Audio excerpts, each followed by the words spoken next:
Van de Graaff generator है ये एक। घर में जो जनरेटर होता है हम लोग का वो 220 वोल्ट डेवलप करता है, लेकिन ये वैन डी ग्राफ जनरेटर तुम्हारा मिलियन बिलियंस वोल्ट डेवलप होता है। तो ये जो जनरेटर है वैन डी ग्राफ, क्या इसका पर्पस बल्ब जलाने में या फ़ैन जलाने में हो सकता है क्या? नहीं, इसका कुछ दूसरा पर्पस है। बल्ब जलाने के लिए या फ़ैन जलाने के लिए मेरे पास 220 वोल्ट का जो जनरेटर होता है वो काफ़ी होता है। तो ये एक ऐसा जनरेटर है जिसका मेन पर्पस किसी न्यूक्लियर को डिसइंटीग्रेट करने में, मतलब नाभिकीय विखंडन में इसका उपयोग होता है। हम इसी को अभी डिटेल समझेंगे वैन डी ग्राफ जनरेटर के बारे में। तो जैसा तुम्हारे नोट्स में लिखा हुआ है कि एक ऐसा जनरेटर है जो लगभग 10⁶ वोल्ट, मतलब मिलियंस वोल्ट, 10 लाख वोल्ट के रेंज में ये वोल्टेज डेवलप करता है। और इतना हाई वोल्टेज का यूज किसी इलेक्ट्रॉन को या कोई अदर चार्ज हो, प्रोटॉन्स हो या कुछ भी हो, अल्फा पार्टिकल वगैरह हो, उसको एक्सलेट करने में इस हाई वोल्टेज का यूज़ होता है। इसका पर्पस जो नोट्स में लिखा हुआ है, the main purpose of Van de Graaff generator is produce high potential. इसका मेन पर्पस होता है हाई पोटेंशियल को डेवलप करना। प्रिंसिपल, ये किस सिद्धांत पे काम करता है? तो इसका प्रिंसिपल वही कोरोना डिस्चार्ज है। और कोरोना डिस्चार्ज को यहाँ पे कुछ दूसरे फॉर्म में समझो। मान लेते हैं एक मेरे पास कोम्ब, कंघी टाइप का है, जिसके पास शार्प पॉइंटर हो, मतलब बहुत न्यूक्लियर पॉइंटर कंघी हो, और अगर ये कंघी किसी तरह से पॉजिटिव चार्ज हो जाए और ये हैवी पॉजिटिव चार्ज हो जाए, तो हम जानते हैं कोरोना डिस्चार्ज होने के लिए दो शर्त है, या तो हैवी पॉजिटिव चार्ज होना या तो किसी बॉडी का शार्प नुकीला शेप होना। तो अगर हम इस कंघी में अगर हैवी चार्ज दे दें और इसका शेप को भी नुकीला कर दें, तो अगल बगल में कोरोना डिस्चार्ज होने का संभावना जो है, चांसेज वो काफ़ी हाई हो जाता है। मान लीजिए इसके बारे में हम कुछ दूसरा टाइप का, कुछ पट्टी रख दी, कुछ बेल्ट रख दिए। पहले हम यहाँ समझते हैं, हमें आगे बारे में कुछ भी नहीं बता रहे हैं। अगर ये पट्टी रख दिए और ये हैवी चार्ज है और ये नुकीला है, तो श्योर यहाँ पे कोरोना डिस्चार्ज होगा, मतलब ये पॉजिटिव चार्ज पार्टिकल डिस्चार्ज होगा, मतलब ये इधर मूव करेगा, और मूव करेगा तो कहाँ पे जाएगा? बेल्ट के पास जाएगा, मतलब ये बेल्ट तुम्हारा पॉजिटिव चार्ज हो जाएगा। अब इसको हम दूसरे फॉर्म में ऐसे समझ सकते हैं, मान लेते हैं अगर बेल्ट ही, पहला मेरा बेल्ट ही चार्ज है, ये बेल्ट हैवी चार्ज है, और ये कंघी जो कम्ब है तुम्हारा, मेटलिक कम्ब है, वो न्यूट्रल है, ये मेटलिक क्वांटिटी इधर लगा हुआ है, तो ये पॉजिटिव चार्ज इसको पोलराइज करेगा, मतलब नेगेटिव चार्ज यहाँ पे लाएगा और पॉजिटिव चार्ज यहाँ पे लाएगा। अब ये फिर ये पॉजिटिव और नेगेटिव चार्ज की वजह से यहाँ पे कोरोना डिस्चार्ज होगा, या आर्क डिस्चार्ज हम बोल सकते हैं, मतलब पॉजिटिव चार्ज इधर मूव करेगा और नेगेटिव चार्ज इधर मूव करेगा, मतलब इस कंघी से नेगेटिव चार्ज हमेशा इधर स्किप करेगा और पॉजिटिव इधर आएगा, और इधर आएगा मतलब कंघी में आएगा। तो ये दोनों ही प्रिंसिपल का यूज यहाँ पे होने वाला है। तो यही तुम्हारा कोरोना डिस्चार्ज। तो एक वैन डी ग्राफ जनरेटर इसी प्रिंसिपल पे बेस्ड होता है। अब इसका कंस्ट्रक्शन, हम आते हैं मेन फिगर पे। कंस्ट्रक्शन हम लोग क्या देख रहे हैं यहाँ पे, तो यहाँ पे समझो करके, ये तुम्हारा स्फेरिकल सेल है।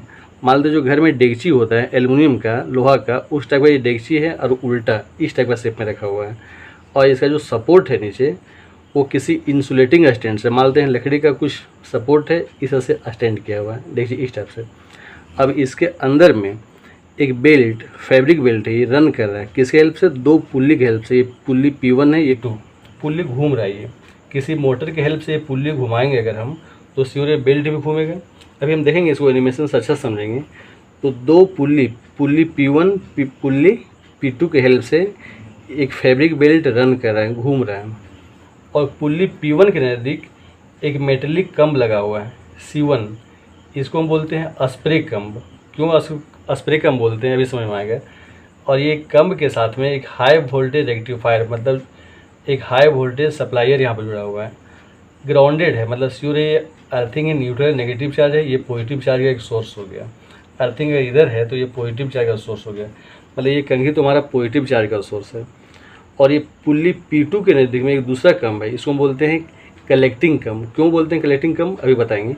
ये तुम्हारा वो कलेक्टिंग कम्ब, और ये कलेक्टिंग कम्ब तुम्हारा मेटलिक जो सेल था, स्फेरिकल होलो सेल, खोखला डेक्ची टाइप का है, उससे ये कनेक्ट है। तो सिंपल तुम्हारा वैन डी ग्राफ का कंस्ट्रक्शन यही हो गया।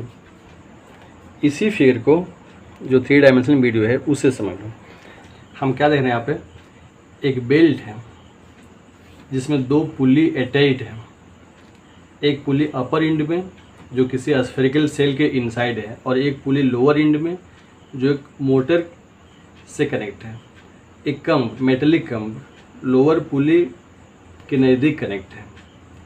ये मेटलिक कम्ब बेल्ट को टच नहीं कर रहा है, बल्कि बेल्ट से थोड़ा सा दूरी पे है। और ये मेटेलिक कम्ब एक हाई वोल्टेज रेक्टिफायर से कनेक्ट है, मतलब ये हाई पोटेंशियल सप्लाई करता है। और ऊपर का जो पुल्ली है उसके नज़दीक में एक दूसरा कम्ब जिसको हम बोलते हैं कलेक्टिंग कम्ब, ये कनेक्ट है। तो बस इतना ही सिंपल इसका कंस्ट्रक्शन में इतना ही डिवाइस जुड़ा हुआ है। जो नीचे का पुल्ली है वो इस मोटर की हेल्प से ये रन करता रहता है। मोटर जब स्टार्ट होता है तो ये पुल्ली रोटेट करता है। अब पुल्ली जब रोटेट करेगा तो श्योर ये बेल्ट भी ऊपर रोटेट करेगा। ये पुल्ली P1 है, ये पुल्ली P2। ये जो फर्स्ट पुल्ली है मोटर की हेल्प से ये रोटेट हो रहा है। जब ये रोटेट हो रहा है तो इस पे जो बेल्ट है वो भी रोटेट हो रहा है, घूम रहा है। फर्स्ट पुल्ली के नज़दीक में एक स्प्रे कम्ब है, सेकेंड पुल्ली के नज़दीक में एक कलेक्टिंग कम्ब है। अब जानना हमको इसका वर्किंग, ये किस तरह से काम करता है। बहुत सिंपल वर्किंग है। अगर ये हाई वोल्टेज से कनेक्ट है, हाई वोल्टेज रेक्टिफायर से कनेक्ट है तो श्योर ये पॉजिटिव चार्ज का सोर्स हो गया। और अगर ये जो कंघी है मेटेलिक कम्ब है, अगर ये पॉजिटिव चार्ज है तो श्योर ये कोरोना डिस्चार्ज यहाँ पे करेगा। हम देखें तो अगर कंघी पॉजिटिव चार्ज है, कोरोना डिस्चार्ज है, मतलब अपना पॉजिटिव चार्ज को बेल्ट के ऊपर सप्लाई करेगा। तो ये पॉजिटिव चार्ज बेल्ट पे सप्लाई करेगा। और चूँकि बेल्ट जो है कंटिन्यूअस ऊपर जा रहा है, मतलब श्योर है कि ये पॉजिटिव चार्ज इस बेल्ट के हेल्प से ऊपर जाएगा। लेकिन जैसे ही वो दूसरे कम्ब के नज़दीक आएगा, हम क्या देखें, पॉजिटिव चार्ज एक न्यूट्रल कम्ब के नज़दीक आया, न्यूट्रल कम्ब को पोलराइज करेगा। नेगेटिव चार्ज सामने में और पॉजिटिव चार्ज दूर में पेयर करवाएगा। और ये नेगेटिव चार्ज पॉजिटिव चार्ज यहाँ पे आर्क डिस्चार्ज करेगा। नेगेटिव चार्ज इधर मूव करेगा, पॉजिटिव चार्ज इधर मूव कर जाएगा। मतलब कुल हम बोल सकते हैं यहाँ पे जो पॉजिटिव चार्ज आया ये इस पर फ्लो हो गया, इस पर सेल पे पेयर हो रहा है। और फिर जब बेल्ट इधर आएगा तो वो न्यूट्रल बेल्ट आएगा, बिकॉज यहाँ पे जो पॉजिटिव चार्ज इस पर आ रहा था वो पॉजिटिव चार्ज यहाँ पे पेयर हो गया। हम उसको ऐसे बोल सकते हैं कि इसमें जो इलेक्ट्रॉन था वो बेल्ट पे चला गया और ये बेल्ट तुम्हारा न्यूट्रल हो गया और ये क्या हो गया, पॉजिटिव। ये कंटिन्यूअस ऐसा होते रहेगा तो ये हमेशा ये चार्ज को सप्लाई करेगा, हाथ चार्ज को सप्लाई करेगा। फाइनली इस पे जो चार्ज आएगा वो बहुत ह्यूज चार्ज आएगा। और हम जानते हैं किसी स्फेरिकल सेल के ऊपर अगर ह्यूज चार्ज है तो उसके अंदर जो पोटेंशियल भी है, बी का फॉर्मूला होता है 1/4πε/Q/r। जो अंदर में पोटेंशियल है वो चार्ज पे डिपेंड कर रहा है। तो अगर ये चार्ज काफ़ी ह्यूज अमाउंट में है तो पोटेंशियल भी काफ़ी ह्यूज हो जाएगा, 11×10⁶ वोल्ट इस टाइप से हो जाएगा। तो सेल के अंदर किसी भी पॉइंट पे जो पोटेंशियल है वो 10⁶ वोल्ट हो गया। यहाँ तक क्लियर है। इसको फिर एनिमेशन में यहाँ देख लो। ये लोअर पुल्ली जैसे रोटेट हो रहा है, ये बेल्ट ऊपर जा रहा है। जो नीचे का स्प्रे कम्ब है, चूँकि ये चार्ज को छिड़क रहा है इसलिए हम उसको बोलते हैं स्प्रे कम्ब। तो पॉजिटिव चार्ज को बेल्ट पे छिड़क रहा है। यही पॉजिटिव चार्ज यहाँ से उड़ते हुए बेल्ट की हेल्प से ये ऊपर की ओर जा रहा है। किसके पास, कलेक्टिंग कम्ब के पास। चूँकि वो चार्ज को कलेक्ट कर रहा है इसलिए हम उसको बोलते हैं कलेक्टिंग कम्ब। और यही चार्ज इस स्फेरिकल सेल में पूरा कनेक्ट हो रहा है। फाइनली इस सेल के पर बहुत huge amount of charge appear हो रहा है। अब मान लेते हैं कोई पॉजिटिव चार्ज पार्टिकल को हम यहाँ पे रख दिए इस जगह पे। तो इस पॉइंट पे चूँकि पोटेंशियल बहुत हाई है, एक पाइप के अंदर में हम इस चार्ज को रखे हुए हैं और पाइप का जो दूसरा एंड है जो सेल से बाहर है, इस पॉइंट का पोटेंशियल 0 है। हम प्रॉपर्टी जानते हैं और आगे सीखेंगे यूनिट नंबर 2 में कि एक चार्ज का प्रॉपर्टी होता है हमेशा हायर पोटेंशियल से लोअर पोटेंशियल की ओर फ्लो करना। तो ये पॉजिटिव चार्ज यहाँ से यहाँ पे फ्लो होगा और किस स्पीड से फ्लो होगा, कितना एनर्जी से फ्लो होगा, ये डिपेंड करता है कि पोटेंशियल डिफरेंस कितना है। तो चूँकि पोटेंशियल डिफरेंस बहुत हाई हो चुका है, यहाँ पे 10⁶ है, यहाँ पे 0 है, ये दोनों का पोटेंशियल डिफरेंस बहुत हाई हो चुका है। तो बहुत ह्यूज स्पीड से ये रन करेगा, बहुत काफ़ी एनर्जी इसके पास होगा। अब बीच में अगर यहाँ पे कोई न्यूक्लियस रखा हुआ है, कोई न्यूक्लियस है, तो श्योर जब ये चार्ज इस पर स्ट्राइक होगा तो इस न्यूक्लियस को ब्रेक कर देगा। हम इसी को बोलते हैं नाभिकीय विखंडन।